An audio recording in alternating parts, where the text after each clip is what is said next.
Cheers and welcome to Bitter Reality Brewing. Yes, iGulu has a dark beer. Perfect timing for St. Paddy's Day.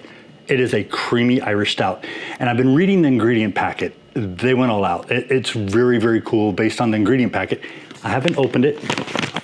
I'm all about doing it, as somebody called it, freestyle. I'm not gonna script it to you. I'm not gonna read to you. We're gonna share together. And this thing's sitting at 5.5 to 6% when it's done. 30 to 35, I believe. Yeah, 30 to 35 IBUs, which most people don't realize, but dark beers have a fair amount of bitter because it has to balance the sweet from all the different malts. Got my water ready, sitting right at 116 ounces. All good to go. Yes, I use brewing salts. If you're not into that, do the spring water. Most of you watching, please do the spring water. If not, I'll put them over here. Yeah. Okay, we're gonna open this and we're gonna open it together. That's right. So let's pop it on open. As I drop it. Also, if for some reason you go to scan an RFID for a new kit and it doesn't work, update your software, okay? I don't have this video out yet, but if you have a problem updating the software, do a reset, reconnect, connect it to your iGulu app on your phone, then do the software update. It should work beautifully. I've had that problem before, and it's because it just needs to be rebooted. Reset the config and everything will be fine. You won't lose anything that I'm aware of, maybe some history, but yeah, it's better to update the software from time to time so you get all the cool features like kombucha, sparkling water, things like that that you may not have had initially. Yeah, constantly upgrading something you already paid for. It's all good. Oh yeah. Can't really smell anything, but we got lots of stuff in here. We're just gonna dump it all out. Okay, don't lose anything really, but don't lose the RFID tag. That's gonna make life easy, okay? And if you didn't get a good shot, there you go. Here's the back. There you go. It's one of the reasons I got this camera, so I can let you look at the product instead of my old mug. Okay, so what do we have in here? Ooh, we got 2 packets of yeast. That's kind of, I didn't expect that. We do have some special stuff in here though. Definitely have some, have quite a bit of special stuff in here. More than I expected. Okay, so let's go over the ingredients, okay? Okay, I'll put it up on the screen so you can kind of see it. But first, we have 1 pound of dark malt extract, and that's from Brew, huge brand, been around forever. Traditional dark extract, malted barley, and it says water, but it's dried out, so there's not enough water to really think about, but it's still in there, so they have to list it.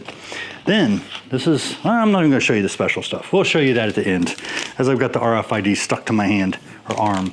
Okay, so we have 2 packets of dry yeast. I'm not sure what's going on there, but iGulu does a ton of testing, and they must have found out that 1 packet wasn't quite enough, so they gave you 2 packets. It's just the way they are.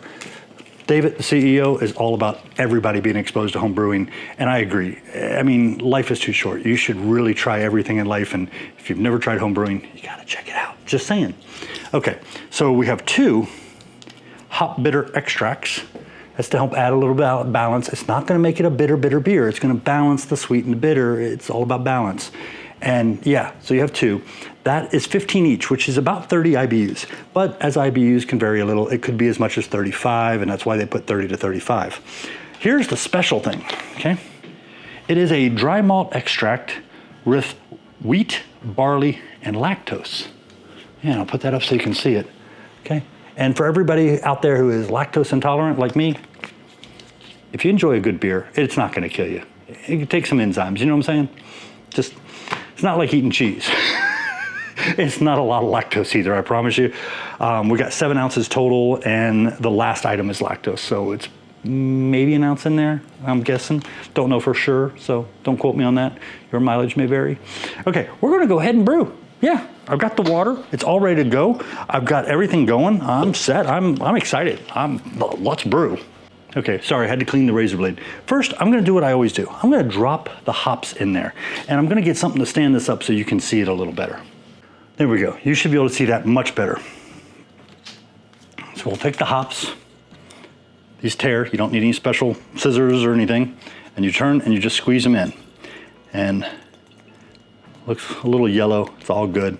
Not gonna harm you.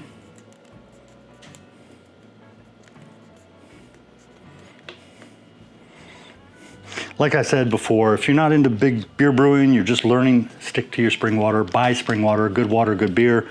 Don't use that tap water unless you know for a fact there's no chlorine or chloramine. You can use Campton tablets, but I find it easier just to spend $1 and get some spring water. I like easy, you know, sometimes convenience is worth your time.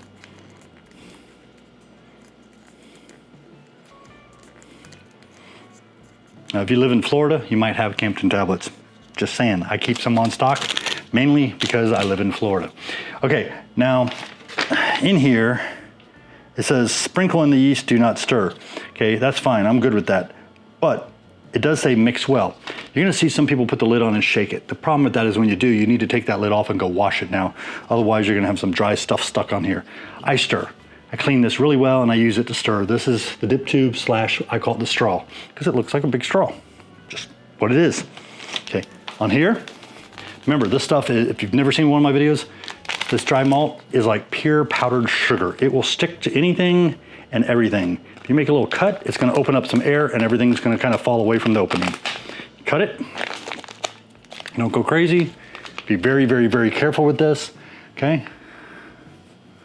Like I said, and I'm splashing it already.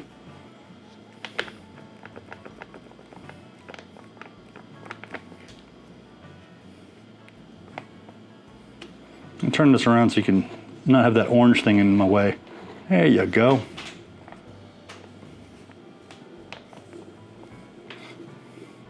You know what it reminds me of, because it's dark? Reminds me of chocolate. I thought I saw something about cacao, but I don't see anything saying cacao.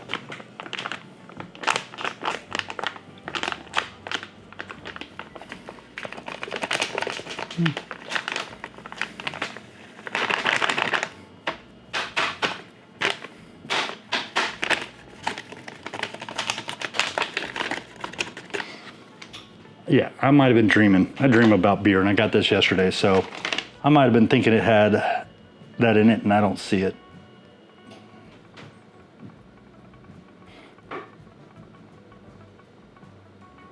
Doesn't say it. Definitely smells like it. Okay, and that's just the dark malts. It just has amazing smell. I love malts. This is probably gonna be just as sugary because it is malt mixed with a little bit of lactose and some dry wheat. The great thing with wheat, and a lot of people don't realize this, is that wheat, although it has a fair amount of gluten, wheat really helps to carry the flavor across your tongue and kind of help the flavors linger a little so you can enjoy them a little more without having excessive flavor. It's kind of like a flavor enhancer by making it hang out for a minute. Okay.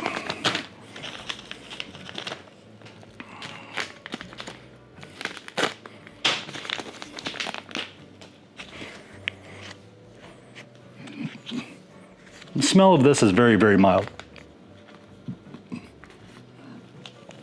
Lactose doesn't really have any flavor, or not flavor, I'm sorry, any smell that I'm aware of. And why are we using lactose? Well, lactose is actually common in a lot of oatmeal stouts, Irish stouts, things like that. It does two things. One, it gives it a creamy taste and mouthfeel. Number two is that it kind of back sweetens a little bit of the beer that the yeast can't eat. That's right, yeast cannot eat lactose. It is a non-fermentable sugar, and it's a natural non-fermentable sugar instead of artificial stuff, which is even better. Okay, now we're gonna stir this up before I add the yeast. This has already been cleaned several times, so it's all good. You're doing two things here by stirring. One, you're gonna break up any clumps, so you're not gonna have any problems and it's gonna ferment better. Number two is you're kind of getting some of that oxygen that's mixed into the air around you into suspension, which means it's gonna kind of stay and linger in there. And what is that oxygen gonna do for you? Well, you don't need oxygen to ferment, but the yeast will eat that oxygen and convert basically yeast into more yeast. Yeah, it needs oxygen to repopulate. As it repopulates, it's going to eat more sugar faster, give you a better fermentation, and hopefully a drier, because hey, Irish stouts are known for being dry. What is dry? I know you're like, wait a minute, what do you mean dry? It's liquid. Yeah, dry just means that you don't have a lot of sugar left behind. Hence the reason you're adding lactose to kind of bring back a little bit of that sweetness. It's not about making a sweet beer, it's about balancing everything. Okay. Whew.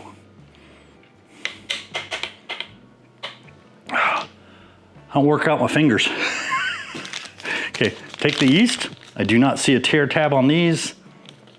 Simply tear them open. You don't have to stir again, just sprinkle the yeast on top. It is an ale yeast from my understanding, should be. And ale yeast, of course, ferments from top down, or from the top. Lager yeast ferments bottom fermenting. Which is funny, if you've ever watched an ale ferment, you don't see much action. If you watch a lager ferment, a lot of times you're constantly seeing action because it's down at the bottom just going nuts. And the air is causing the CO2 that it releases, yeah, yeast farts kind of, is floating to the top. By that air is pushing it up there. And then because there's pressure, if you're pressure fermenting, it helps to keep it in suspension. Okay, there we go. I'm gonna put the straw on here. Remember, make sure everything's clean so you don't get any off flavors or problems with your beer. Okay, we're gonna slide that on. Why is that so tight? I don't know. Wow, that was tight. Not sure why. If it's super tight, you can always wet it, and it's kind of like lube, and it'll slide in a little easier. I know some of you took that in the wrong way, but I'm just talking about lubricating something up so it slides in. Still, you're taking that the wrong way. Okay, so we have the beer. We're gonna set it in the fermenter / serving system. I am not gonna put the liquid line on right now. I just wanna put the CO2 on. Why? Because it'll help me read the pressure. Okay, now I'm gonna get you a little close up when we scan the RFID. Okay, here's the RFID, we scan it. Hey, Irish Stout. Next, it says 12 days at 72 degrees Fahrenheit. Wow, nice and warm. And then 3 days for 36, which will be the cold crashing and conditioning. So we say brew. And there we go. It's going to go up to the temperature. It was a little cold, I was using it for something else. It's gonna get warm, and then it's gonna start fermenting. Ta-da! Yeah, it's that easy, it really is. I know you're all looking at me going, man, that was stupid easy.